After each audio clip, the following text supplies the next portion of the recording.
ಬೆಂಗಳೂರಿನಲ್ಲಿ ಯುವತಿ ಮೇಲೆ ಬಸ್ ಅನ್ನ ಹತ್ತಿಸಲು ಯತ್ನ ಮಾಡಿರುವಂತಹ ಪ್ರಕರಣಕ್ಕೆ ಸಂಬಂಧಪಟ್ಟಂತೆ ನಿನ್ನೆ ದರ್ಪ ತೋರಿದ್ದಂತ ಚಾಲಕನಿಗೆ ಶಾಕ್ ಅನ್ನ ಕೊಟ್ಟಿದೆ ಈಗ ಸಾರಿಗೆ ಇಲಾಖೆ. ಚಾಲಕನ ಅಮಾನತು ಮಾಡೋದಕ್ಕೆ ರಾಮಲಿಂಗಾರೆಡ್ಡಿ ಅವರು ಆದೇಶ ಕೊಟ್ಟಿದ್ದಾರೆ.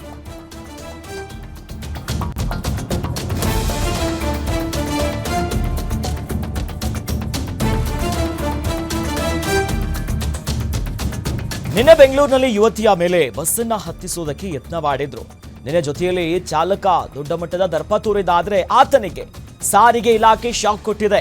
ಆ ಚಾಲಕನ ಅಮಾನತು ಮಾಡೋದಕ್ಕೆ ರಾಮಲಿಂಗಾರೆಡ್ಡಿ ಅವರ ಆದೇಶವನ್ನ ಕೊಟ್ಟಿದ್ದು. ಬಿಎಂಟಿಸಿ ನಿಗಮಕ್ಕೆ ಆದೇಶಿಸಿದ್ದಾರೆ ಸಾರಿಗೆ ಸಚಿವರು. ಚಂದ್ರ ಲೇಔಟ್ನ ಡಿಪೋ 17ಕ್ಕೆ ಸೇರಿರುವಂತ ಬಸ್ ಇದು. ಅದೇ ಬಸ್ಸಿನ ಚಾಲಕ. ಆ ಬಸ್ಸಿನ ನಂಬರು KA57F2046 ಜೆಜೆ ನಗರದಿಂದ ನಾಗಾವರಕ್ಕೆ ಹೋಗ್ತಾ ಇದ್ದಂತ bus. Cubbon park police station ಬಳಿ ನಡೆದಿರುವಂತ ಘಟನೆ ದೃಶ್ಯದಲ್ಲಿ ಗಮನಿಸ್ತಾ ಇದೀವಲ್ಲ. ಅಂದ್ರೆ ಆ ಮಹಿಳೆ ಯುವತಿ ಯಾರಿದ್ದಾರೆ ರೋಡ್ ಅನ್ನು ಕ್ರಾಸ್ ಮಾಡಕ್ ನೋಡಿದ್ದಾರೆ. ಆ ಹೊತ್ತಿನಲ್ಲಿ ಮೈ ಮೇಲೆ ಹತ್ತಿಸುವಂತ ಯತ್ನ ಆಗಿದೆ. ಬಹಳ ಸ್ಪಷ್ಟವಾಗಿ ಗೊತ್ತಾಗ್ತಾ ಇದೆ ಈ ವಿಡಿಯೋದಲ್ಲಿ. ಅಂದ್ರೆ ಜೀಬ್ರಾ ಕ್ರಾಸಿಂಗ್ ಇದೆ, ಒಂದು ಕಡೆಯಲ್ಲಿ ಸೆಕ್ಯೂರಿಟಿ ಕೂಡ ಆ ಬಗ್ಗೆ ಹೇಳ್ತಿದ್ದಾರೆ, ಒಂದು ಕಡೆ ಕೈ ಮಾಡ್ತಿದ್ದಾರೆ.